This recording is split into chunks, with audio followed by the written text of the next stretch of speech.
Bonjour. La leçon d'aujourd'hui portera sur la proportionnalité.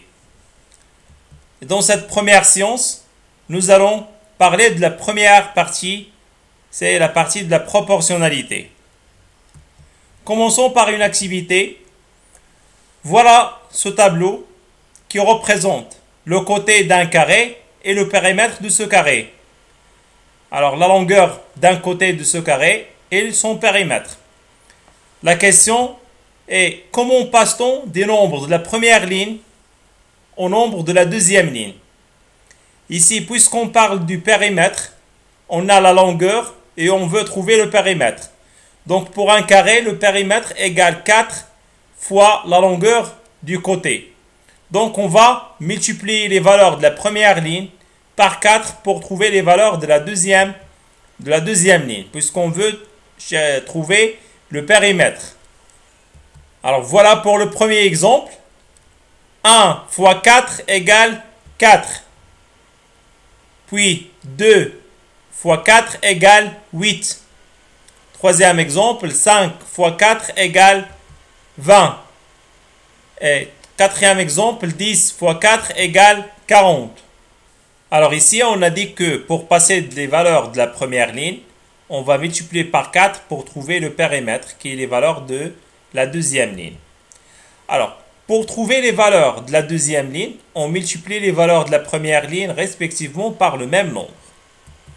Aussi, entre les deux quantités, ça veut dire le côté, la longueur du côté et le périmètre du carré, il y a une situation de proportionnalité. Ils sont proportionnels entre eux.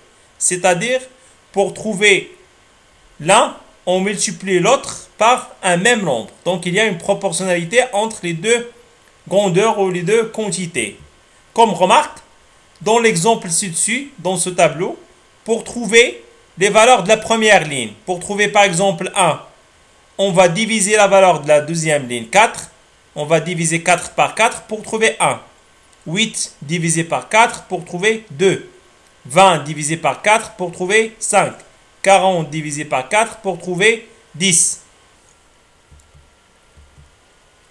Passons à une activité. Dans une station, on a relevé à une pompe d'essence le nombre de litres achetés et le prix à payer. Ici, il y a deux grandeurs, deux quantités, le nombre de litres et le prix payé. La première question, comparez les quotients suivants. 28 divisé par 4, 42 divisé par 6, 70 divisé par 10 et 105 divisé par 15. Que peut-on constater? Alors ici, on remarque que 28 divisé par 4 égale 7. 42 divisé par 6 égale 7 aussi. 70 divisé par 10 égale 7. 105 divisé par 15 égale 7. Donc ici, je peux dire que pour passer de la première ligne à la deuxième ligne, on multiplie par 7, le même nombre. Alors ici, on constate que ces quotients sont égaux. Le passage de la première ligne à la deuxième ligne, toujours par la multiplication par 7. Alors, la deuxième question, quel est le prix de 20 litres d'essence? On a 20 litres. C'est quoi le prix? C'est le prix de 4 litres et 28, 6 litres et 42. Comment on a passé de 4 à 28? De 6 à 42 et de 10 à 70. On doit faire la même chose pour passer de 20 à son prix. Alors, puisque on multiplie toujours par 7, alors ici, on va multiplier 20 par 7. 20 fois 7, la valeur de la première ligne, fois 7 égale 140. Donc, le prix de 20 litres est 140 dirhams. Et qu'est-ce qu'on a dit pour trouver, par exemple, pour trouver la quantité d'essence ou le volume d'essence que peut-on acheter avec 210 dirhams? Alors, pour passer de 28 à 4, de la deuxième ligne à la première ligne, on divise par ce nombre. Alors, 28 divisé par 7 égale 4. De la même façon, 210 divisé par 7 égale 30.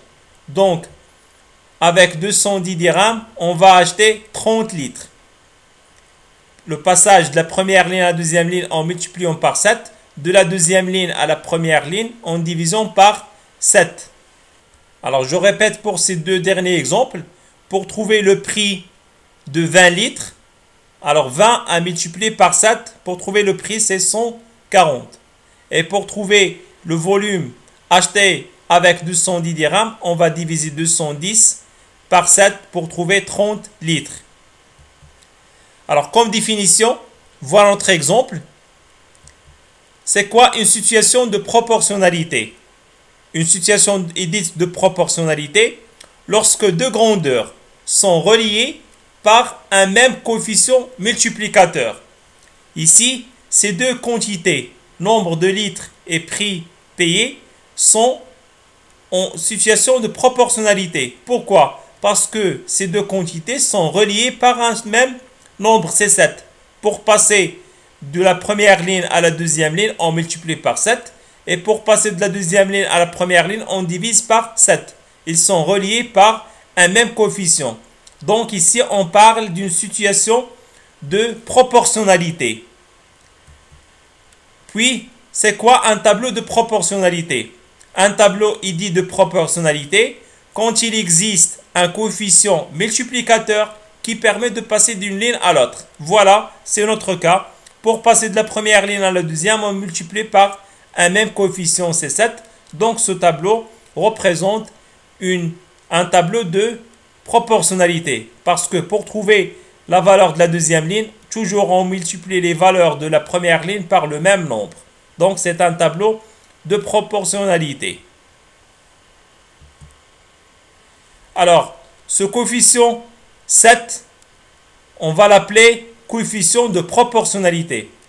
Alors, pour passer entre ces deux lignes, je multiplie par 7. Donc, 7 représente le coefficient de proportionnalité. Alors, passons au coefficient de proportionnalité. Et comme activité, le tableau suivant représente le volume du jus en centilitres obtenu en fonction du nombre d'unités d'orange utilisées. Alors, on a le nombre d'oranges et le volume du jus. Alors, 4 oranges nous donnent 10 centilitres, 6 nous donnent 15, 8 nous donnent 20 centilitres et 14 nous donnent 35 centilitres. La première question, ce tableau représente-t-il une situation de proportionnalité? Est-ce que c'est une situation de proportionnalité? Est-ce qu'on parle d'un tableau de proportionnalité? Alors, pour vérifier, on va diviser les valeurs de la deuxième ligne par les valeurs de la première ligne. Et voilà, on a 10 divisé par 4 égale 2,5. 15 divisé par 6, c'est 2,5. 20 divisé par 8, c'est 2,5. Et 35 divisé par 14, c'est 2,5. Qu'est-ce qu'on remarque ici? Les quotients sont égaux. Les 4 quotients sont égaux à 2,5. Donc, on représente ce nombre 2,5. C'est le nombre par lequel on multiplie les valeurs de la première ligne pour trouver les valeurs de la deuxième ligne. Donc, c'est notre coefficient de proportionnalité. Alors, ce tableau représente une situation de proportionnalité. Et comme deuxième question, si oui, c'est quoi notre coefficient de proportionnalité? On a dit que c'est 2,5. Pourquoi? Parce que pour passer de la première ligne à la deuxième ligne, on multiplie par le même nombre qui est 2,5. Donc, je répète l'explication du coefficient de proportionnalité. Pour trouver ce coefficient, on va diviser les valeurs de la deuxième ligne par les valeurs de la première ligne. Alors ici, ces quotients sont égaux à 2,5. Donc, 2,5 représente notre coefficient de proportionnalité. Alors, comme exemple, on commence par le premier exemple. Le tableau suivant représente le volume d'eau qui s'écoule d'un tuyau. On a la durée de 10 heures. On a 15 litres d'eau. Alors ici, on ne va pas parler d'heures, on va parler de minutes. La durée de 10 minutes nous donne un volume d'eau de 15 litres. La durée de 20 minutes nous donne combien de litres d'eau? La même chose pour 25 minutes et 50 minutes. La première question, on va commencer par déterminer le coefficient de proportionnalité. Alors on a dit pour déterminer le coefficient de proportionnalité, on va diviser la valeur de la deuxième ligne par la valeur de la première ligne. Deuxième ligne divisée par la première ligne. Alors 15 divisé par 10, c'est 1,5. Alors notre coefficient de proportionnalité est 1,5. Pour passer de la première ligne à la deuxième ligne, on va multiplier la valeur de la première ligne par 1,5 pour trouver la valeur de la deuxième ligne. Donc 10 fois 1,5 égale 15. Pour la deuxième question, on doit compléter le tableau. Ici, on a dit que pour passer de la première ligne à la deuxième ligne, on va multiplier la valeur de la première ligne par le coefficient de proportionnalité pour trouver la valeur de la deuxième ligne. Donc 20 fois 1,5 égale la valeur de la deuxième ligne. Ça veut dire le volume d'eau qui s'écoule durant 20 minutes. Alors, je répète que on a calculé le coefficient de proportionnalité en divisant la valeur de la deuxième ligne par la valeur de la première ligne. Donc voilà les trois exemples. On a pour le premier exemple 20 fois 1,5 égale 30. Donc c'est 30 litres. Deuxième exemple, 25 fois 1,5 égale 39. Alors, pour ce deuxième exemple, c'est 26 et non pas 25. Alors, 26 fois 1,5, c'est 39. C'est 26 et non pas 25. Alors, 26 fois 1,5, le coefficient de proportionnalité est égal 39 litres.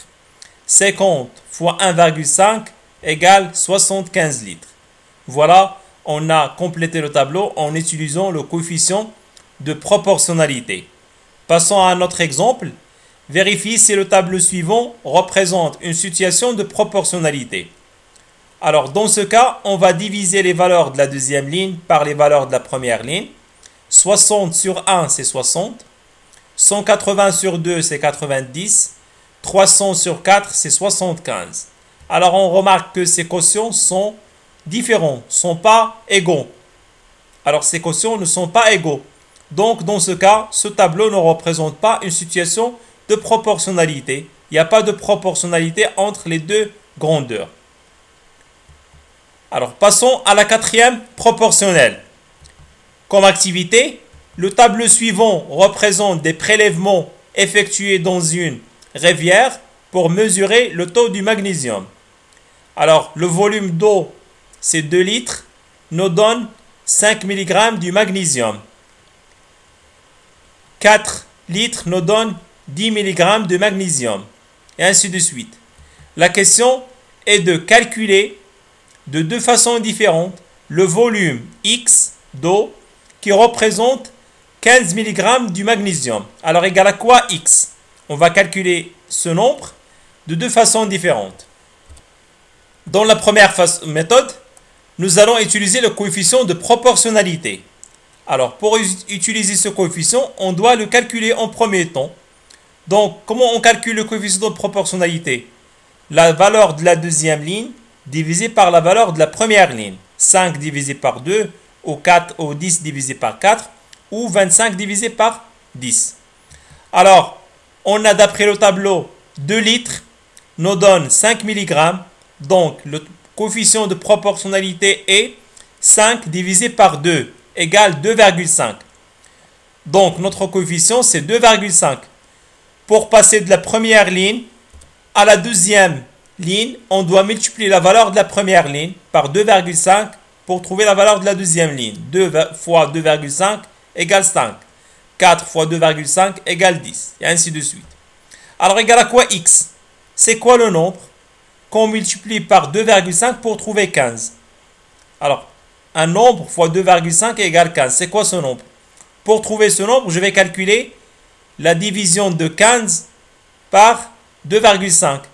Alors, le volume d'eau qui contient 15 mg est 15 divisé par 2,5 égale 6. Donc, le nombre X est égal 6. 6 fois 2,5 égale 15. On a obtenu 6 en calculant 15 divisé par 2,5.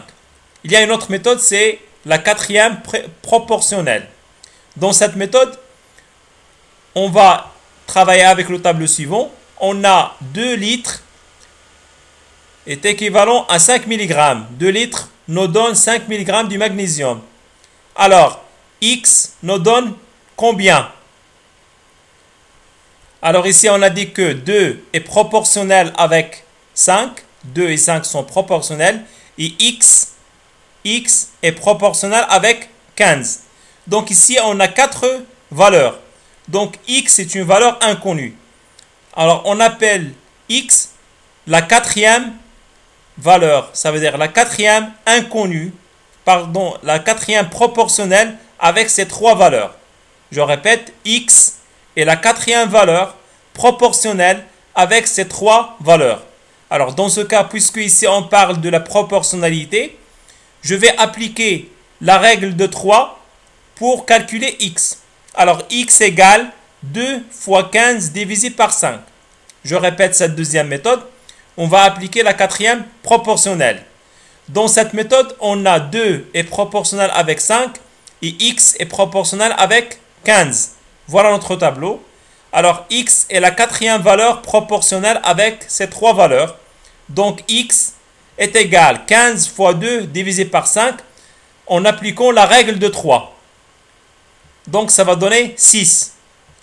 Donc, comme règle, A, B et C sont des nombres rationnels non nuls. La quatrième proportionnelle des nombres A, B et C est le nombre X qui vérifie l'égalité suivante. Le premier nombre divisé par le deuxième égale le troisième divisé par le quatrième. A sur B est égal C sur X. Ou X est égal B fois C divisé par A. C'est ce qu'on a appliqué ici. Alors, d'après le tableau, je veux calculer cette X, la valeur de cette X. Donc, 2 est proportionnel avec 5, X proportionnel avec 15. Voilà notre tableau. Donc, en appliquant la règle de 3, X, la quatrième valeur proportionnelle, est égale 15 fois 2 divisé par 5. Passons à un exercice. Alors, le tableau suivant représente des prélèvements effectués dans une rivière pour mesurer le taux du magnésium. On veut calculer la valeur de A, de B et de C par l'application de la quatrième proportionnelle. Alors, pour le premier exemple, on a 4 proportionnel avec 28. Je répète ici l'exercice. Dans une station, on a relevé à une pompe d'essence le nombre de litres achetés et le prix à payer. Ici, dans cet exemple, on parle du nombre de litres achetés et du prix payé pour ces litres. On a 4 litres coûte 28 dirhams, 6 litres coûte combien? 10 litres aussi, et avec 105 dirhams, on va acheter combien de litres? Alors, on veut compléter ce tableau en utilisant la quatrième proportionnelle. Ici, d'après le tableau, on a 4 est proportionnel avec 28 et 6 proportionnel avec A. Donc, dans ce tableau, 4 et 28 sont proportionnels, 6 et A sont proportionnels. En appliquant la quatrième proportionnelle, on trouve que A est égal 28 fois 6 divisé par 4. C'est la règle de 3. Donc, A égale 28 fois 6 divisé par 4. Alors, A égale 42 dirhams. Deuxième exemple, toujours 4 est proportionnel avec 28, 10 est proportionnel avec B. Donc, c'est la quatrième proportionnelle. B représente la quatrième proportionnelle avec les 3 autres valeurs. En appliquant la règle de 3, on trouve que B est égal 28 fois 10 divisé par 4. Donc, B égale 70. Pour le troisième exemple, on a 4 est proportionnel avec 28. Et C proportionnel avec 105. Donc, 4 valeurs. La valeur C est la quatrième valeur proportionnelle avec les 3 autres valeurs. Donc, en appliquant la règle de 3, C est égal 4 fois 105 divisé par 28. Je répète, C égale 4 fois 105 divisé par 28. En appliquant la règle de 3, ça va donner C égale 15. C'est 15 litres.